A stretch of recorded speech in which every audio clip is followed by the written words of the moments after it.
सबसे पहले पीके श्रीवास्तव जी आपका मैं रुख करना चाहूंगी। जिस तरीके से लगातार अटैक, काउंटर अटैक रूस की सेना की ओर से, यूक्रेनी सेना की ओर से, लेकिन बड़ा चैलेंज इस वक्त रूसी सेना के लिए भी है। अगर आप स्ट्रैटेजिक तौर पर दुनिया भर में अपना डंका बनवाते हैं, ये कहते हैं कि तेल के दाम बढ़ जाएंगे, हम गैस सप्लाई कट कर देंगे, लेकिन कहीं ना कहीं एक मार्मिक पहलू भी इसमें सामने आता है कि लोगों को पलायन करने दिया जा रहा है, सुरक्षित स्थानों पर हम पैसेज दे रहे हैं, उनको नुकसान की कोई मंशा नहीं। देखिए, रूस का जो हमने रणनीति देखी है उसमें संयम भी है और शक्ति प्रदर्शन भी है। ये दोनों चीजें साथ साथ चलिए। संयम इस बात का है कि उन्होंने अभी भी देखिए कीव शहर में न तो पानी बंद किया है, न बिजली बंद किया है, न इंटरनेट बंद किया है, न हीटिंग बंद की है। मतलब जो जन सुविधाएं हैं वो अभी भी वहां पर पूरी तरह से मौजूद हैं और कीव को सीज किया है।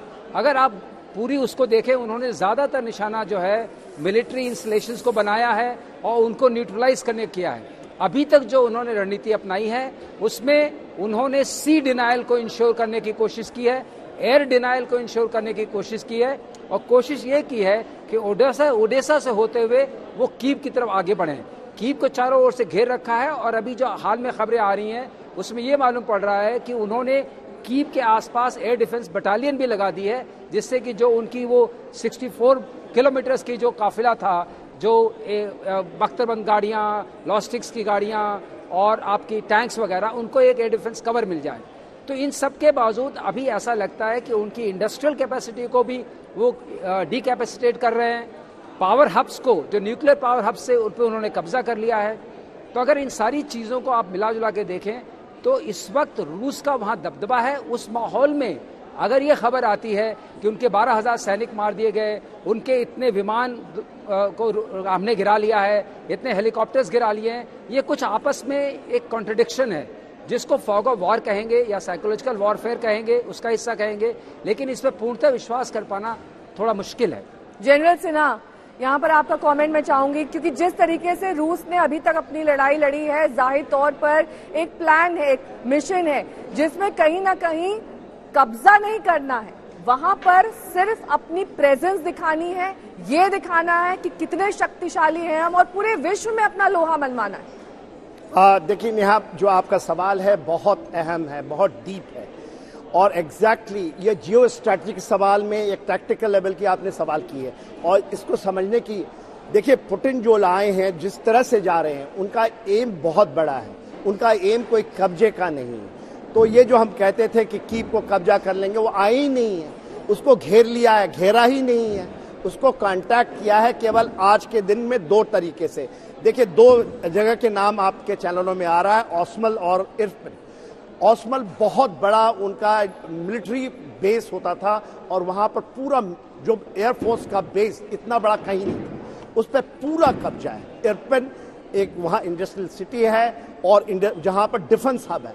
तो 2 चीजें हैं कीव की और वो डीमिलिटराइजेशन के लिए बहुत इंपॉर्टेंट है। दूसरी बड़ी बात, कीव के अंदर में जो कहते हैं डीनाजिफिकेशन, जो उनका दूसरा मिलिट्री एम है, क्योंकि हमें बात उनकी करनी चाहिए जो पुतिन बोल रहे हैं और उसका विश्लेषण।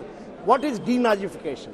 जो हम लोग कह रहे हैं वेटरन्स आ रहे हैं, अमेरिका या यूरोप से आए तो वेटरन हैं, पुतिन भेजे तो वो हैं, क्या नाम है, रेबल्स हैं। अमेरिका ने ये ट्राई किया था, जब वहां कामयाब हुआ था, जब उसे उसामा बिन लादेन लाया तो अलकायदा खड़ा किया, उनको देखा फ्रीडम फाइटर, फिर दुनिया पूरी भुगती। तो ये जो सिविल कॉन्ट्रैक्टर की वॉर है, जहां पर कॉन्ट्रैक्ट किया जाता है भाड़े पे और वो जाके लड़ते हैं, जिसका कभी नाम मलेशिया कह देते हैं। देखिए ये एक्स्ट्रा जिसको हार्ड लाइनर्स हैं, ये हैं विश्व में ये फैल रहे हैं। अमेरिका भी चिंतित है कि कैसे रोकें। ये लोग नाजीफिकेशन, नाजी के फॉर्मेशन साइन लगाते हैं, ये सभी शहरों में पहुंच गए।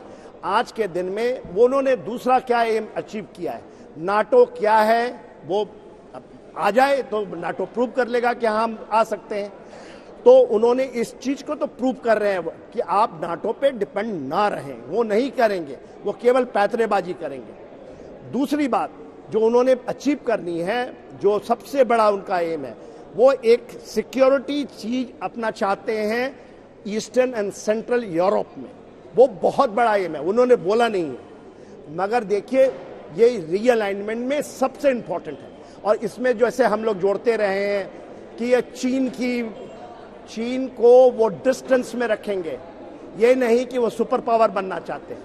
यदि चीन को जनरल सिन्हा, तो जो रूस चाहता था वो अचीव करने में कामयाब रहा है अब तक, या फिर कहीं ना कहीं जिस तरीके से यूक्रेन ने उनका सामना किया है उससे उनको थोड़ा सा सेटबैक लगा है? कोई सेटबैक नहीं है। देखिए, मैं उनका 24 आपके चैनल में चल रहा है 28-32, मैं इनको पहले दिन से बोल रहा हूं, मगर मेरा अनुमान है 15 से 20 दिन, आज 13वां दिन है, उसका जो डीमिलिटराइजेशन का एक मोर और लेस अचीव हो जाएगा। सबसे बड़ा जो खतरा है वो है डीनाजिफिकेशन, वो चैलेंज है, इसके अलावा कोई चैलेंज नहीं है रूस का। जो कह रहे हैं ना रूस की सेना फंस गई, उसको कैप्चर, रूस आया ही नहीं है। 12.5 लाख रूसी फौज हैं, 1.5 लाख से आया है। ट्रुप टू टास्क, आप शायद पहली बार आपकी दर्शक सुन रहे हैं, ट्रुप टू टास्क कोई लगाता है, वो क्या ये टर्म समझाइए ना थोड़ा सा। ट्रुप का, जब आप अपने ट्रुप को लगाते हैं तो कितने लेके जाएं, और जब अटैक करते हैं तो 1:6, तो वो पूरा का पूरा 12 लाख मानता, मैं कहता कैप्चर करने आया है। वो आया ही नहीं है, वो इसके कुछ इलाकों को कंट्रोल करना चाहता है।